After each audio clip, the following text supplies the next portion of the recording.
Bendiciones para todos mis hermanos y amigos que nos escuchan a través de las redes. Una vez más estamos con ustedes compartiendo los pensamientos de Dios. Yo hablo de los pensamientos de Dios no porque sean mis pensamientos, sino porque hablamos lo que esta Biblia dice. Bien, yo siempre he recalcado que esta Biblia está en contra de todo lo que se opone a Dios. Yo no sé cuál es el pensamiento suyo con respecto a Dios. Yo no tengo idea, hay una cantidad de ideas, de pensamientos, de argumentos. Y bueno, en mi caminar con Dios he tenido la oportunidad de hablar con muchas personas acerca de diferentes temas. Y en esta noche yo quiero que retomemos nuevamente lo que estábamos hablando en el programa pasado. ¿Qué piensa Dios de la pena de muerte? A ver, es una buena pregunta. ¿Qué piensa Dios de la pena de muerte? ¿Qué dice Dios de la pena de muerte? Dios, ¿qué dice Dios?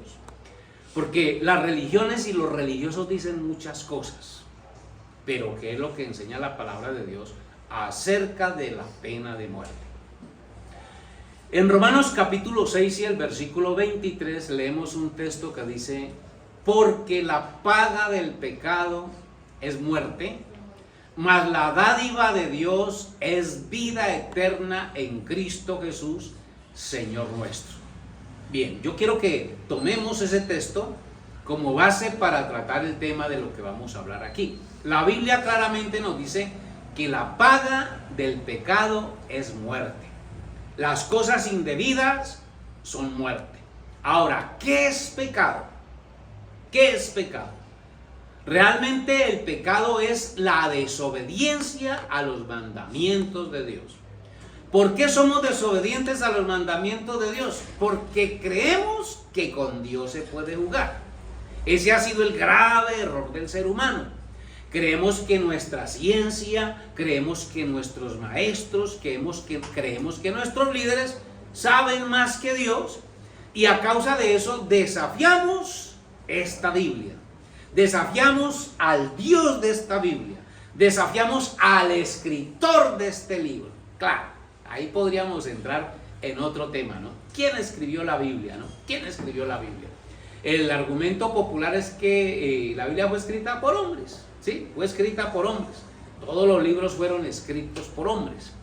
Pero ¿qué clase de hombres escribieron la Biblia? ¿Quiénes fueron esos hombres que escribieron la Biblia?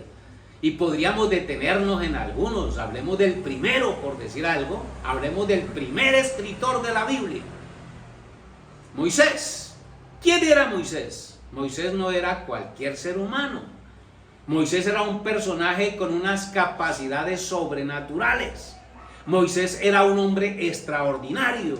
Y eso lo saben la mayoría de las personas en el mundo. Porque hoy son muy poderosos los pueblos y las religiones que todavía creen en Moisés como el primer escritor de la palabra de Dios, como el primer hombre utilizado por Dios. Pues bien, Moisés fue el dador de la ley. Moisés fue el dador de la ley.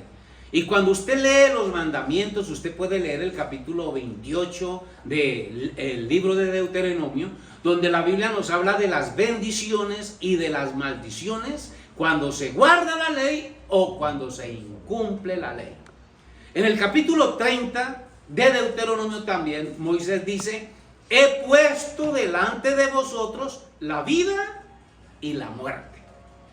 ¿Y por qué Moisés dice que puso delante de nosotros la vida y la muerte? Porque puso delante de nosotros la ley de Dios. Esta Biblia, esta palabra. Esta Biblia o es vida o es muerte. Depende de usted. Depende de usted.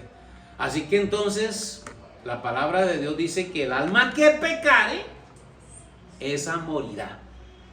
Con todo esto concluimos que la pena de muerte fue establecida por Dios. Y alguien dice: ¿el Señor Jesucristo abolió la pena de muerte? Yo más bien creo que antes la reafirmó. Porque precisamente Él pagó con su vida el pecado de todos nosotros. De todos nosotros. De todos nuestros pecados, de todas nuestras transgresiones. Él pagó con su vida nuestra maldad.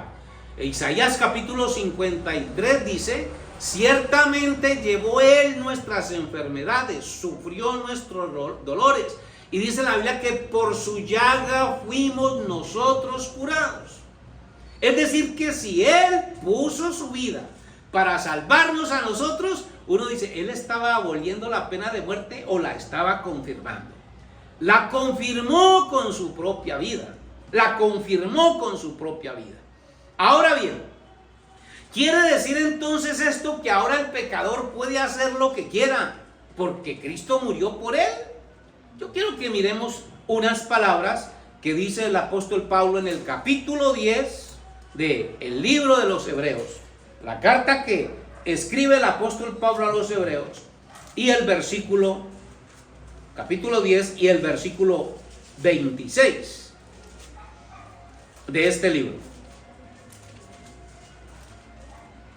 Hebreos capítulo 10 y el versículo 26 dice: porque si pecaremos voluntariamente después de haber recibido el conocimiento de la verdad, ya no queda más sacrificio por los pecados, sino una horrenda expectación de juicio y de hervor de fuego que ha de devorar a los adversarios. Verso 28. El que viola la ley de Moisés por el testimonio de 2 o de 3 testigos muere irremisiblemente. Óigame bien, y ojalá que los hermanos, los que estudian la Biblia, los que creen en Dios, piensen en este texto bíblico. El que viola la ley de Moisés por el testimonio de 2 o de 3 testigos muere irremisiblemente. Es decir, que la pena de muerte existía antes de Cristo. Ahora pregunta el mismo escritor, dice: ¿cuánto mayor castigo pensáis que merece el que pisoteare al Hijo de Dios y tuviere por inmunda la sangre del pacto en la cual fue santificado e hiciere afrenta al Espíritu de gracia? Es decir, que si nosotros, que si los antiguos, por menospreciar los sacrificios de los corderos, por menospreciar la palabra de los profetas, por menospreciar las leyes establecidas por Moisés, era digno de muerte en el pasado, ¿qué diremos el que menosprecia la sangre de Cristo, el que pisotea el Evangelio, el que transgrede no solamente el Antiguo Testamento, sino el Nuevo Testamento? Pregunto, ¿será digno de muerte? Porque aquí dice Pablo que entonces merece mayor castigo el que pisoteare la sangre de Cristo. Digo todo esto porque resulta que ahora las religiones, bueno, recuerdo que este señor Garavito, se me olvida el nombre, pero recuerdo el apellido. Este señor Garavito violó y asesinó más de 200 niños. Estuvo en la cárcel y murió de una enfermedad. Y entonces dice, ¿un personaje como este merece la pena de muerte, sí o no? Según lo establecido por Dios, sí. ¿Por qué entonces no existe la pena de muerte en nuestro país? ¿Por qué tanto miedo de establecerla? Sencillo, porque no hay líderes dignos de poder ejecutar esa ley de parte de Dios. Porque los mismos que están ahora en el poder serían los primeros a los que hay que ejecutar, por ladrones, por tramposos, y porque ellos mismos son los que promueven estos delitos. No es un misterio, por lo menos en este país, que muchos de los gobernantes y personas que suben por votos a un determinado cargo de aquí, lo hacen porque son respaldados por personajes de oscuros caminos, delincuentes, narcotraficantes. Y pues uno dice, un hombre de esos, ¿qué conocimiento de Dios puede tener? Ahora yo quiero hablar de una persona, alguien dice, no, pues si usted está hablando de política, es que la Biblia habla de política. La Biblia dice que Dios quita reyes y pone reyes. Él es el que quita reyes y pone reyes, buenos y malos. Y en algún momento Dios va a levantar hombres con un carácter, ya los está levantando. Y yo quiero hablar del señor Nayib Bukele de El Salvador, que es un hombre que me gusta escucharlo, me gusta su política y me gusta la manera que él está administrando ese país y los resultados que está dando. Claro, él no tiene establecida la pena de muerte, no sé por qué, pero si lo hiciera, yo realmente lo aplaudo, porque es un hombre que conoce de Dios, conoce la Biblia y está llevando al pueblo por un buen camino. Claro, esto le debería doler a los del otro lado, porque tenemos que hablar aquí que la Biblia nos habla de hijos de Dios y de hijos del diablo.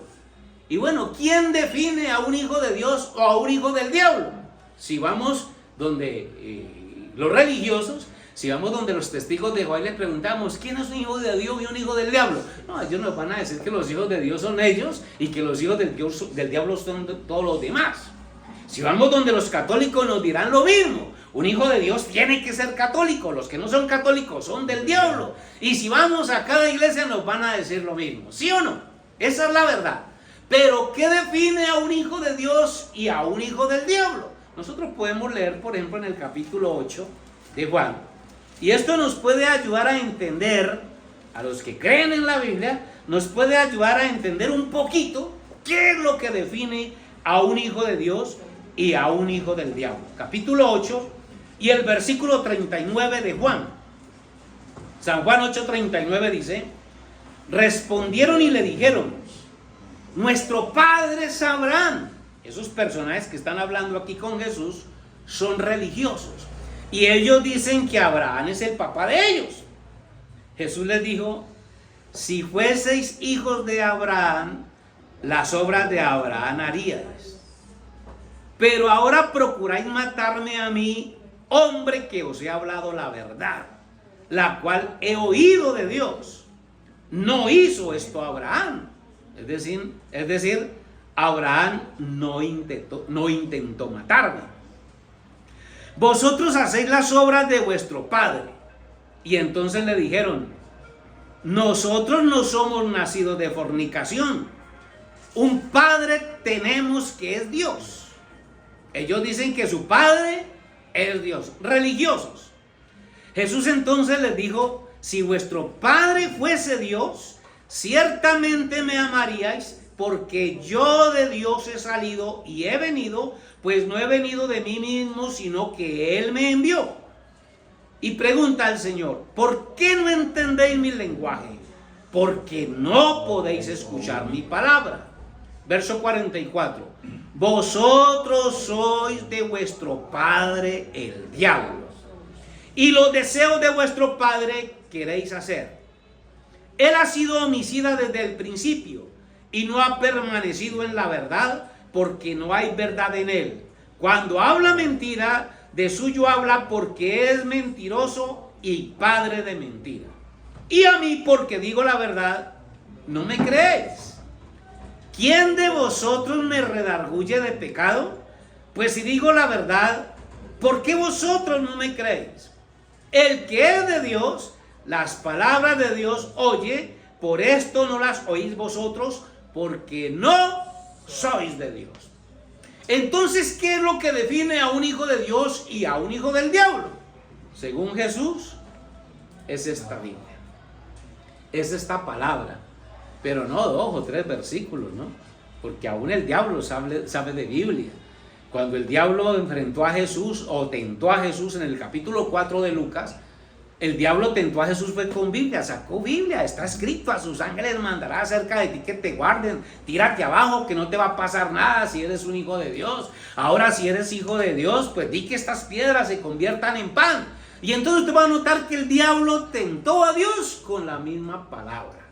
Pero Jesús era la palabra encarnada. Y con la misma palabra lo derrotó. Con la misma palabra lo venció. Bendito el nombre del Señor. Así que entonces lo que define hijos de Dios o hijos del diablo es esta Biblia. Así que entonces, mi hermano y mi amigo, la Biblia dice que la paga del pecado es muerte. Todos estos personajes, estaba hablando con alguien y le decía, mire, el apartarnos de la palabra de Dios nos ha convertido en ignorantes, en brutos, en estúpidos, en ciegos y en torpes. Los que nos dirigen son gente estúpida. Los que nos dirigen son gente ignorante. Los que nos dirigen tienen el corazón lleno de codicia y de maldad. Ellos de Dios no saben nada. Y entonces llegará el momento cuando un verdadero hombre de Dios tome la dirección de este mundo, porque así está escrito. Tarde o temprano va a aparecer. Tarde o temprano llegará alguien enviado del cielo que tome las cosas bajo control. Porque aquí, por decir algo, suceden cosas extrañas, ¿no? Eso es como si usted compra una finca, y quiere sembrar una buena semilla, ¿qué hay que hacer primero para sembrar una buena semilla? Hay que arrancar el rastrojo. Hay que arrancar la mala hierba para poder sembrar una semilla nueva. Juan el Bautista dice, predicando su mensaje, Juan el Bautista dice, hacer pues frutos dignos de arrepentimiento, porque ya el hacha está puesta a la raíz de todos los árboles. Y el árbol que no da buen fruto, ¿qué hay que hacer con él? Cortarlo, ¿y qué más? Y echarlo al fuego. Bien. Uno se pregunta en un país como este, yo me pregunto cuántos millones de pesos se gasta el gobierno construyendo cárceles, pagándole a guardias, pagándole a médicos, trayendo comida para alimentar delincuentes, para alimentar criminales, para alimentar violadores. Y entonces, mientras que si existiera la pena de muerte, ese dinero se invertiría en educar a los niños, en las escuelas, en alimentarlos. Fíjese que el gobierno da plata para alimentar a un delincuente, pero para darle comida a un niño no hay. Y el mismo lema que hay por ahí de la educación, yo he oído decir, educa al niño para no tener que castigar al hombre. Yo no recuerdo, ese lema lo vi por ahí en alguna parte. A los niños hay que educarlos para no castigar a los hombres. Pero un país que hace las cosas al revés. ¿Por qué hacemos las cosas al revés? Porque ignoramos lo que esta Biblia dice. Así que si usted me pregunta a mí, lo que esta palabra de Dios dice, la pena de muerte está vigente por Dios. Que no haya hombres con los pantalones puestos para aplicarla es otra cosa. Pero Dios la estableció. Hablaba con alguien más y yo le decía una cosa bien especial aquí, en Colombia, por decir algo. A los gobernantes y leyes les da miedo aplicar la pena de muerte, pero los delincuentes sí lo matan a usted por cualquier cosa. A usted lo matan por quitarle un celular, por quitarle unos zapatos. A usted lo matan porque sí o porque no, porque los miró mal. Ellos sí aplican la pena de muerte y matan a los que son de bien. Amable hermano y amigo, necesitamos volver a la palabra de Dios y necesitamos volver a lo que dice el Espíritu Santo. El tiempo se nos ha terminado por hoy. Dios les bendiga y estaremos hablando luego en otro programa. Recuerden que si tienen preguntas e inquietudes las pueden hacer a través de este medio y las estaremos respondiendo en un próximo programa. Bendiciones para todos.